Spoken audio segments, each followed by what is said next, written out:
नमस्कार दोस्तों, मेरा नाम है निहाल सिंह और आज जो है हम एक बिहार के आईपीएस ऑफिसर की बात करेंगे। तो उन्होंने एक बुक निकाली है और उस बुक में वो सारी चीज़ें हैं जो एक पुलिस वाला अपनी लाइफ कैसे जीता है, क्या होता है, क्या सारी चीज़ें उसको करनी पड़ती है। तो आज जिस शख्स की मैं बात करने जा रहा हूँ वो बिहार के एक्स डीजीपी भी रहे, 2014 में रिटायर हुए।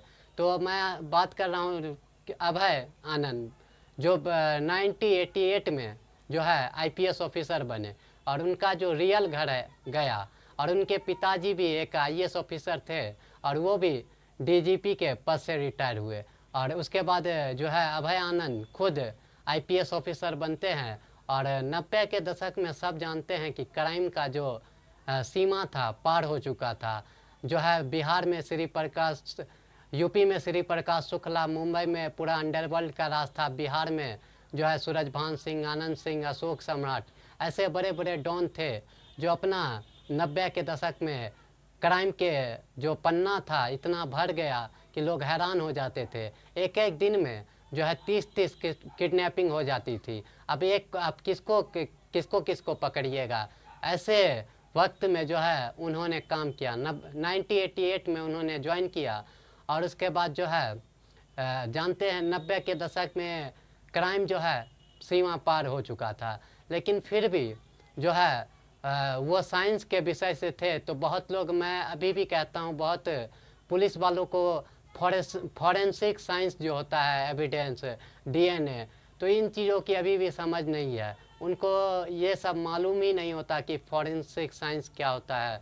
मैं ऐसे एसएचओ या फिर जो आप देखते हो जो कंधे पे कार 98 लेके चलते हैं, मैं उनके बारे में बोल रहा हूँ। तो ऐसे ऐसे बहुत पुलिस वाले हैं जिनको पता ही नहीं है कि फॉरेंसिक साइंस क्या होता है, डीएनए क्या होता है, एविडेंस क्या होता है। लेकिन पहली बार जब ये आए अभय आनंद तो इन्होंने जो है फॉरेंसिक को लेके पूरा काम करना स्टार्ट किया। और इन्होंने कहा कि मैं जब फॉरेंसिक की जो ऑफिस था उसमें घुसा तो मैंने देखा कि वहाँ पे कुत्ते बिल्ली सब जो है अपना घर बना के रह रहे थे, क्योंकि कोई पुलिस वाला या अफसर जाता ही नहीं था, किसी को ये मतलब ही नहीं था कि फॉरेंसिक साइंस से कुछ करे। तो उसके बाद उन्होंने खुद पूरे बिहार में फॉरेंसिक को लेके टाइट किया और फॉरेंसिक साइंस पे काम किया। और उसके बाद बहुत सारे ऐसे रेप के केस थे जिसमें डीएनए मैच किया, रेपिस्ट को सजा हुई। तो ये भी लाने वाले कोई और नहीं, अभय आनंद आईपीएस ऑफिसर। और उसके बाद वो जो है डीजीपी बन जाते हैं चलते चलते।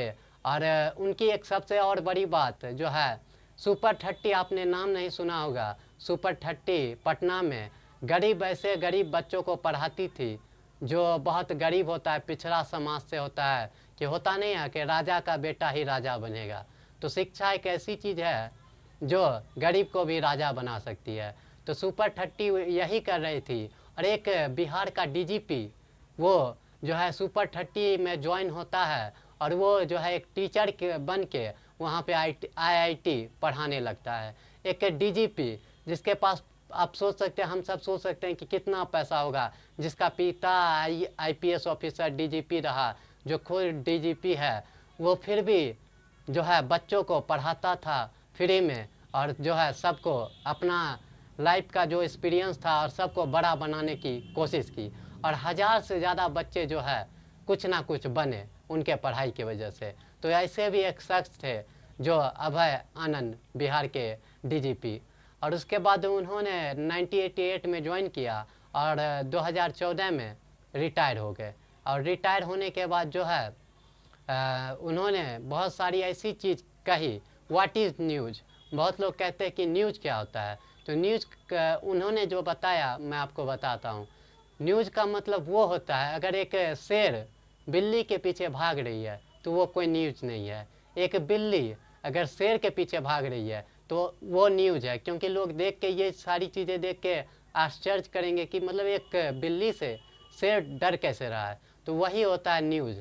कि एक जब आईपीएस ऑफिसर क्रिमिनलों को पकड़ता है, माफिया को पकड़ता है, बड़े बड़े डॉन को पकड़ता है, लेकिन वो जो पढ़ाने चले जाए, वो पढ़ाने लगे तो लोगों की नज़र ऑटोमेटिक है उस पर जाएगी कि जिसके पास जो डीजीपी है, जिसके पास इतना पैसा है, फिर वो जो है बच्चों को पढ़ा क्यों रहा है। तो इसमें भी उनका नाम काफ़ी फेमस हुआ था इस चीज़ को लेके कि बच्चों का, बिहार के भविष्य का उन्होंने बेहतर ख्याल रखा और सारी चीज़ें काम की। और बिहार में 90 के दशक में एक एक दिन में 30-30 किडनैपिंग हो जाती थी। कैप्टन आप और वो जो है डीजीपी थे, तो ये परेशान हो जाते थे वो खुद कि मतलब किसको खोजे। इधर अगर आप जाओ तो पता चलेगा उधर से फिर एक आदमी किडनैप हो गया, इधर जाओ फिर उधर से कोई किडनैप हो गया। तो उस चीज़ को लेके उन्होंने काम किया और जितने भी गैंग थे बिहार के बड़े बड़े जो किडनैपिंग करते थे, मर्डर करते थे, ऐसे बहुत सारे गैंग जो होते हैं उन सबको पकड़ा और सबको जेल में डाल दिया।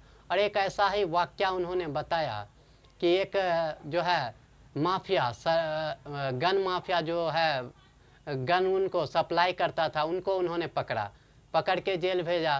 फिर वो जो बंदा है फिर 4 महीने बाद पकड़ाता है। फिर हमारे अभय आनंद डीजीपी देखते हैं, उससे पूछते हैं कि अरे तुमको तो मैंने 4 महीने पहले जेल भेजा, फिर तुम बाहर कैसे आ गए। तो वो बंदा कहता है कि बेल पे मैं बाहर आ गया और ये सब मेरा जोड़ा गणित है कि फिर जेल जाऊंगा, फिर 2 महीने में बाहर आ जाऊंगा। तो इस पे भी डीजीपी साहब का कहना था कि क्या सिस्टम है हमारे यहाँ का, मतलब इतना मेहनत करके जेल भेजो फिर भी जेल में तुरंत निकल जाते हैं, जेल में भी ऐश-मौज करते हैं।